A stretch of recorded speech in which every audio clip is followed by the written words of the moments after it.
Samore Love, you have now tuned in to my Real Housewives of Atlanta recap. Guys, be sure to subscribe if you have not yet done so. Also, be sure to share this video on Twitter, Google+, or Facebook, wherever you like to share videos, okay?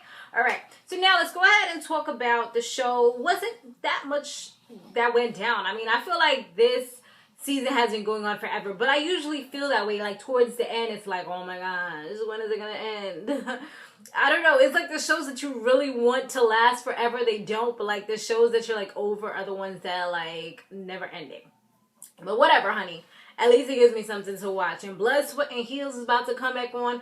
I wasn't going to do it, but I might. If the first episode is enough for me to say, ooh, I like this, then I might just go ahead and review it. And plus, they had that crazy fight that I want to put my little 2 cents in. So I'm probably, but we not going to say 100% as yet, but I'm probably going to talk about it. So I missed a little bit of this episode, and I didn't want to wait until it came back on because my DVR was not working. But we're going to start from where I saw, which was during the session, Kenya, she apologized to Portia, and Portia, she seems like she forgave her. So that's great. They're moving towards a much better direction. Portia, she says to Phaedra that the reason why... No, she says that Phaedra isn't there. She tells Candy that the reason why Phaedra isn't there is because of the issues that she's having, and she didn't feel right. Like, she felt a little bit discouraged after talking with Candy yesterday or something along those lines. And I was like, come on, Phaedra. Like, you're supposed to be a better friend than that. They had that nice conversation. Things looked like it was rectified, and they both got to see the reasons why each of them did what they did or were neglecting each other as far as the friendship is concerned. And it seemed like Phaedra was okay, but it shows right now that she's still holding some hostility. And Candy's such a good friend that she's like, you know what? At the end of the day, no one's going to say that they heard anything from me because I'm not that type of person. She's always going to be my girl unless she says something crazy or disrespectful about her. You know, regardless of what she's saying right now, it's not that bad. She's still going to make sure that she's going to continue to be a good friend. I'm like, yo, Candy, she seems like a pretty darn loyal. Like, sometimes she be a little clueless, but at the end of the day, she's one of those friends that you can count on. Like, I feel like she would give you, maybe not her last, but she would give you close to her last just because you're somebody that's really close to her and in her life. Cynthia, Portia, Kenya, and Claudia, they sent Nene a little message, a little video message, and Candy was the one that recorded it, and she was just like, this is stupid, this is corny, what are y'all doing? So they sent her an apology message, and I'm like, y'all straight up the booty, because what the hell you guys are over here talking about, oh, I'm sorry. At the end of the day, they didn't really do anything but state things that actually were occurring. She just took it the wrong way, and I guess she didn't want everybody to mention her name. So she got offended. But that's her problem because those are her feelings for the way that she felt, you know. At the end of the day, they're saying how they felt. How you going to get mad? And this is supposed to be something that you put together. I guess she just didn't realize that it was going to go down like that. Nene, she talks to Greg while she was rehearsing for her part as the evil godmother in Cinderella for the Broadway play that she's going to be doing. And she tells him how it seemed like everybody was coming at her. And he's just like, pretty much what he says, don't worry about them. Just continue to do what you're doing. And she's just like, she apologized to them several times.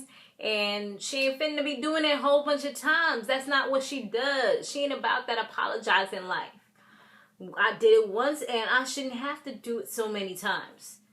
But I think she's mixing up everybody for Claudia. Like, the only person she really apologized to from what I remember is Claudia. And that wasn't even all that serious as far as the apology was concerned.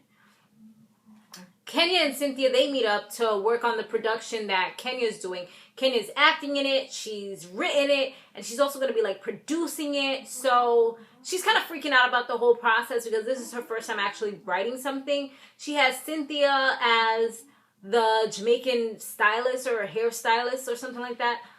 I'm telling you, she needs to work on that accent. I mean, I know it's supposed to be comedy, but it should be at least a little believable.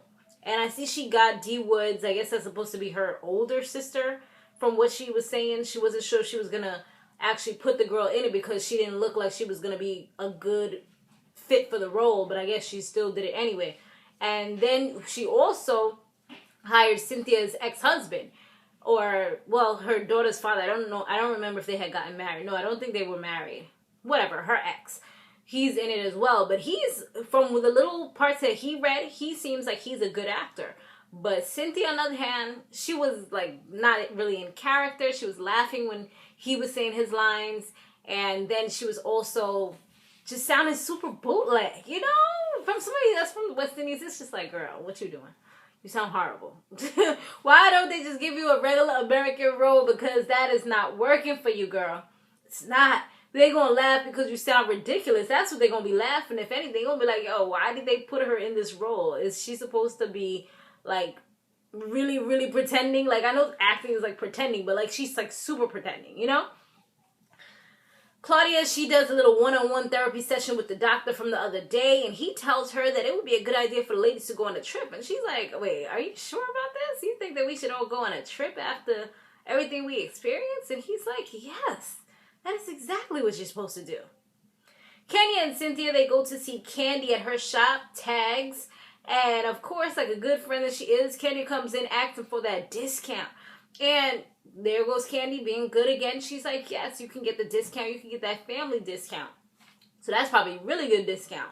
And then Candy's freaking complaining about the customer service. She's like, okay, like you asking for too much. You better go ahead and get what you want to get yourself. Then they try on some of the outfits looking super cute. And I gotta see if they got some stuff online and what their prices looking like, because those outfits were pretty darn cute. And it was a funny thing that Candy had mentioned that Cynthia's with, like, her new clique. She was like, what has changed for you? Because she had on this cute little leather jacket. Then she was like, oh, you know what? You're part of the clique. She was like, and then Candy was like, I don't like that word clique. It's like a gang. She's like, well, y'all kind of are like a gang. It's the gang. You got Cynthia, you got Kenya, and you got Claudia up in there. And then you got the other crew, which is Lenithia, Portia, and Phaedra is the other crew. And I'm like, oh, I guess her and Demetria are the neutral ones out of the group. Because Demetria, we ain't even seen her since, like, what, the 5th, 6th episode? I don't even remember. Well, we seen her last week, but I feel like she wasn't really there because she was only there for, like, a split second and she was gone. I guess her role is, like, limited, or maybe she got too much going on or something. Phaedra, she goes to see a divorce attorney because she's ready to end this marriage. She just feels like she's been torn down. And she says, well, the divorce attorney says that the prenup is looking airtight. So she's good on that part. That part she don't really have to worry about. She said that they're going to pretty much leave with whatever they came in with. So you know that and whatever they earned during the course of their relationship. So I guess whatever he earned on the show, he's going to be keeping, and whatever she earned is, of course, is going to be hers, as well as what she been had. So he ain't getting none of that. That's why he was tight when he was about to leave, because he's like, he's going to come back to nothing, because she's going to take everything that he has, everything that he helped her to get as well. I mean, she's been wealthy, so I mean, I doubt he was that wealthy coming out of jail after 5 years. So, I mean, he could thank her for a lot of the success, especially being on the show, because she was on the show. Wasn't she on the show before he came around? So she doesn't really want to take the kids up to go see him because she's like, it's far away and it's going to take away from work, and that means that she got to lose money. I think she's just kind of making excuses, because if you really want to do something, you're going to find a way to do it. If she was madly in love with him, she would definitely find a way. If she got to do it in the evening, if she got to do it early in the morning, before she got her clients, or make sure one day is not booked, or whatever she had to do, I know she would do it, but she just doesn't want to. Plus, she's like, she doesn't want to have her kids around killers if they don't need to be around killers because of the choices and decisions that he made. She said that she asked, because the divorce attorney asked her, why is it that she chose to be with him out of all the men in the world? And she was like, she loved him despite what anybody had to say about him or the choices that she made. She didn't care because she knew how she felt about him, and she thought she knew him to that level where he had changed and he was a better person. But she's like, maybe he was just playing her all along. So that's pretty much what it kind of ended off on, besides the fact that they're going to be going on this trip together. They're supposed to be going to the Philippines. So we'll see how that works out. Maybe the Philippines will bring them together. But I'm just like, I'm over this trip stuff. They always going on some type of trip. And it just turns out to be a disaster. Like, people end up cursing and fighting and arguing. You can't have these people together for too long. It's like too many strong-minded women. That's the problem that I think keeps on happening. But let me know what you guys think down below. Thanks for watching. Be sure to stay fabulous, live free, and soar limitless. I'll see you in the next one. Laters.